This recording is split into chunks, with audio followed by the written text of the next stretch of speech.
วันนี้ทัดกับอึงก็จะมาส่งผู้ครั้งสุดท้ายด้วยพี่น้องเด้อนะตอนนี้ก็อยู่ป่าพี่น้องเลยนะ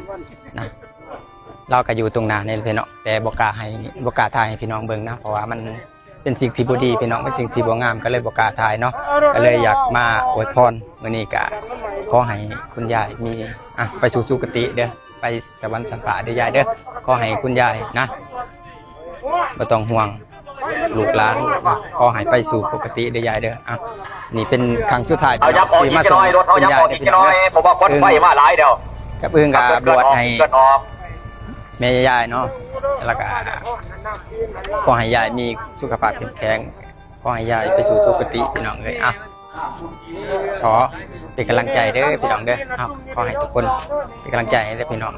คนดูกะสู่ต่อเนาะส่วนผู้ไปกะขอให้ไปดีพี่น้องเลยจะประมาณนี้พี่น้องเลยมาอำลาแม่อุพี่น้องเลยไปดีเด้ออุเด้อ